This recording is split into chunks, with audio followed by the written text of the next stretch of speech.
League Two playoff final victors at Wembley back in May. Port Vale are back in League One this season after a 5-year absence. The Staffordshire club have spent the last 2 decades in the 3rd and 4th tiers, having last played at Championship level in the 1999-2000 campaign. Founder members of the Football League's 2nd Division in 1892, Port Vale have never played in the top flight. In fact, no club has played more 2nd-tier seasons or Football League seasons in total without reaching the highest level. Vale Park has been the club's home since 1950. Originally planned as a massive 80,000 capacity venue and nicknamed the Wembley of the North, the record attendance was set at 50,000 in 1960, with a more modest 15,000 the maximum today. Known for its pitch, one of the widest in the EFL, and found on the outskirts of Stoke-on-Trent, about an hour from Pride Park, Port Vale are the only club in the EFL not to be named after a place. The name is a reference to the Valley of Ports on the Trent and Mersey Canal. Their most famous fan is Take That and Angels singer Robbie Williams, who was previously a major shareholder and played a homecoming gig in front of 20,000 at Vale Park in June. Other famous fans include darts legend Phil "The Power" Taylor, the 16-time world champion. Derby's last visit to Vale Park for a first-team fixture came in the 1995-96 season, the year that Robin van der Laan captained the Rams to promotion after signing from Vale that summer. Derby's last competitive match at Vale Park came in the EFL Trophy group stage in 2016, when a young Rams under-23 side lost 1-0.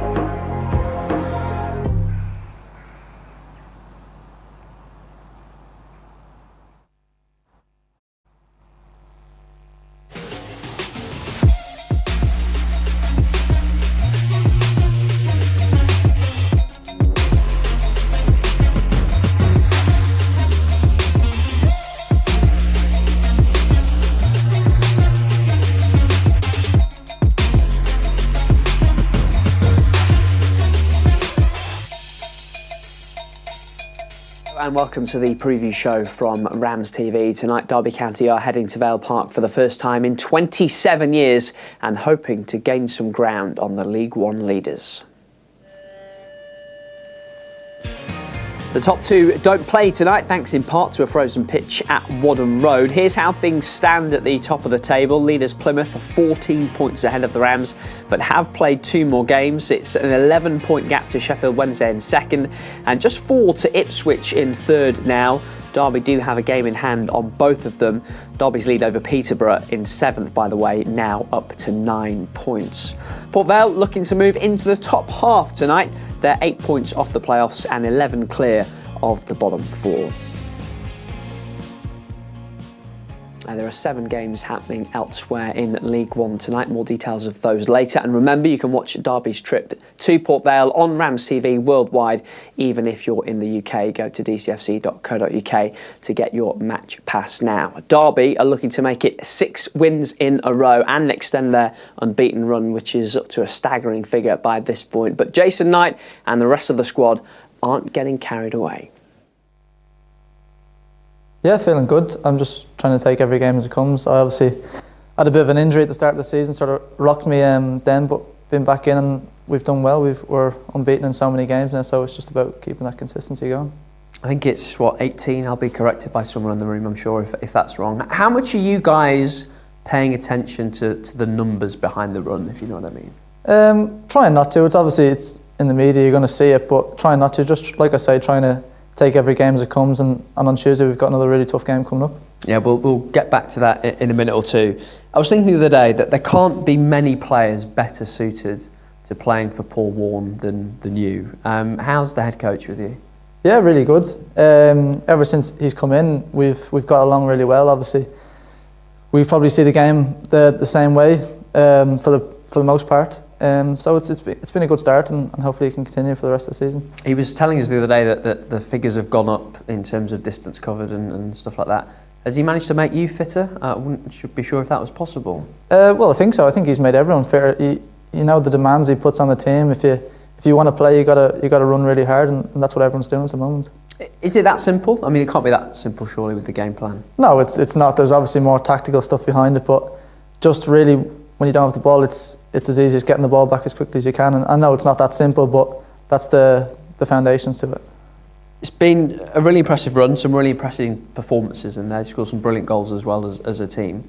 What would you say is the secret to it all?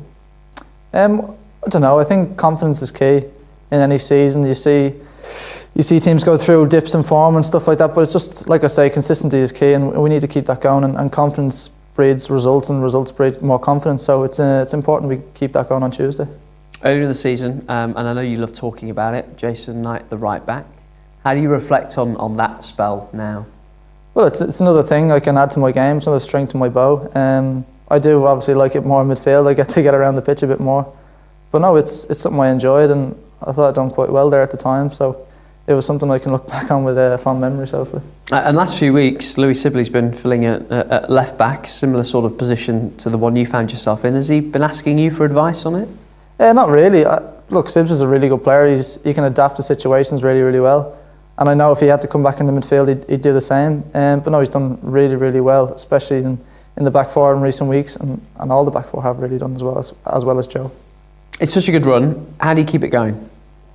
I think it's just do the basics right, and I think that's what we're sort of getting ground into us every day in the training pitch. Just do the basics right, and more often than not, the result will take care of itself. So that's what we're trying to do.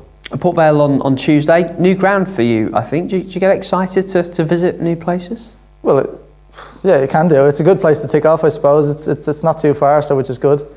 But yeah, first for me, and hopefully a good result. Have you done the bits on them, the video on them? What are you expecting? It's going to be a tough game. We've seen them when we played them at home. It's a tough side to play. They've come up and they've done really well this season. So it's going to be a really, really tough test for us, and hopefully we can get the good result. Jason Knight there, hear from him again in Matchday Live from 7:15 this evening. Remember, you can watch worldwide, including in the UK. Get your Game Pass at dcfc.co.uk. Now, Port Vale are one of just two sides to beat Derby in the league since Paul Warne took over back in October. Incredible record from the new head coach's perspective, really. Their manager is Darryl Clark. The mentality of the group that I touch on for a lot now over the last few months, and while I've been at the club's been very strong. The group bond very well together. They're a close-knit group, and they're honest lads, and that's what you ask for as a manager. They're honest. They assess their own performance. We review it, the good and the bad, and then we try and respond. I've got to ask, with it being the transfer window, you spoke to Phil after the game as well on Tuesday. Expect to bring some names in. It's obviously getting close to the time now. How are things looking at the moment? It's not like that, you press guys to ask me about transfer windows when you're in transfer windows, is it? It's not like that at all, eh? Listen, what I say is that this is my fourth window, if I'm correct, if Baggy's give me the right information. But it's my fourth window, and for me, there's only 3 players remaining at the club for when we started. We're evolving all the time in the windows. I have massive belief in the recruitment team, the recruitment work that we do. I think you can see that in performance of squad and league position. And the best time to ask me that question is the end of the window, because work is ongoing to get the right players in the right formation, in the right position, should I say, to make us better.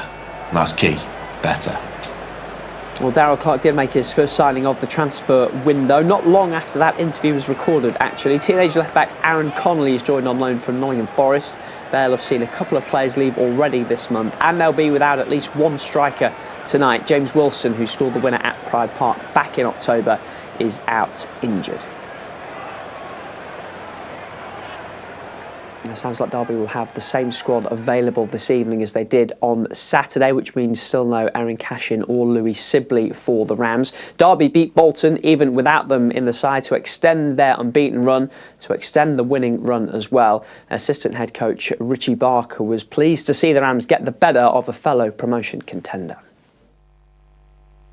Well, firstly, in terms of beating a team in the top 6, which I don't think we've done, well, certainly we haven't done recently. I know we did Barnsley in the FA Cup, but we spoke to him beforehand and saying about the Portsmouth game, the Sheffield Wednesday game, the Bolton game over Christmas, how we'd competed but just didn't really have that final bit of quality. So So obviously winning the game against a rival, the little bit of quality, some of the stuff we'd worked on in training, but really importantly was the physical data again that came back really high. So the work ethic, the pressing, and in fairness to Bolton, they're a real high pressing team themselves. They're probably one of the best pressing teams in the league, and we more than matched them. So that's certainly something that's improving.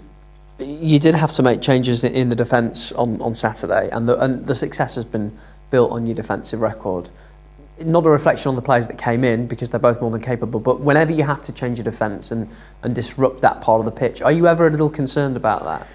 Yeah, a little bit, because I think it's one of the things that, like even if you look at really successful teams at the top level over the last few years, it's normally predominantly, they can rotate the strikers, rotate the midfielders, rotate the wide players, but the back four, you look at, say, for example, Liverpool, Van Dijk playing nearly every week when he was fit, or Man City now, Stones plays every week, but they rotate people around him. So, and sometimes you just get comfortable and confident with the person alongside you. So, to take two of them out, and that is, Hayden was more than capable before he got injured. So was Curtis, but the back four certainly had been working pretty well together. So, sometimes when you take one out of a back four, it can be difficult, but to take two and they were both on the same side, then it means Fozzie moving across one, which he's not been used to recently. So.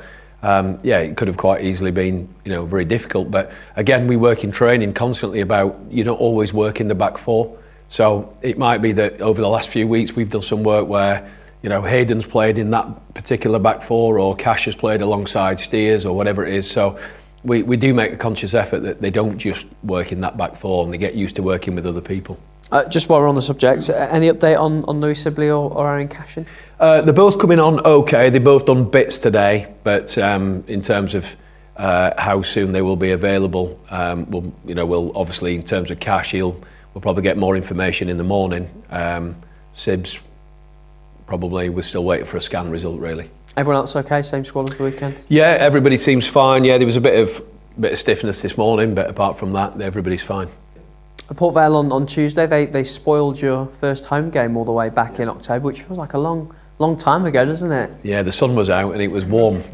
So, what do you expect from them? Same sort of challenge? Yeah, very much so. And I know Darryl Clark very well. He's an excellent manager in terms of managing people, and he gets them working extremely hard. And without being disrespectful, they're probably greater than the sum of their parts. A newly promoted team, who I'm sure one or two people expected to be in the bottom half, but he's been touching in and around the edge of the playoffs for quite a while now, and obviously going back to the game, like you just mentioned, I appreciate the fact we had a man sent off and all that sort of stuff, but it wasn't an easy game. So extremely hard working, very well organised. Andy Crosby is a very good coach. He was his assistant, so they're very organised. Everybody knows their role and responsibility, and aggressive on set pieces. They've got really good stats on attacking and defending set pieces, so they'll be very organised with them. So that's something obviously we have to be aware of. And just a difficult place, and again a relatively local derby. So I'm sure a good crowd from our point of view, but obviously Port Vale wanting to beat Derby. It's been a while since Derby went there, and the thing that people always talk about is the Vale Park pitch. Does it feel as big as everyone says when you're out there? Yeah, it does. And I remember playing there for Hartlepool about 15 years ago, whatever it was, and I think it was like the third game of the season. It must have been 100 degrees, playing up front on my own, thinking, wow, this is like playing on a polo pitch or whatever it is. It's absolutely humongous. So yeah, it is big, and then it's made to be feel even bigger, obviously, due to the size of the gap. That can be a bit of a visual sort of impact in terms of the distance between the pitch and the stadium. So it's made to feel even bigger, with the run-offs across along the side of it. So yeah, it is a pretty big pitch, and obviously the lad's going to have to work even harder. That's Richie Barker. This is your lineup for League One this evening. 6 matches going ahead as it stands. Postponements are coming in all the time. The games at Burton and Cheltenham called off a little earlier. Exeter's game against Barnsley has just fallen victim to a frozen pitch as well. Playoff contenders Bolton host Forest Green tonight. Derby are hoping that Ipswich slip up at home to Morecambe. and they're hoping that they can get the job done at Vale Park as well. Remember, the away end is sold out tonight, but you can still support your team and see every moment of the action by watching Matchday Live from RamsTV. We're available worldwide, including in the UK. We'll have former captain Richie Barker live in the studio, and we've been catching up with Rams legend Seth Johnson as well. You'll hear from him at half-time. So get your Game Pass now at dcfc.co.uk, and we'll see you at 7:15 for Matchday Live. Goodbye.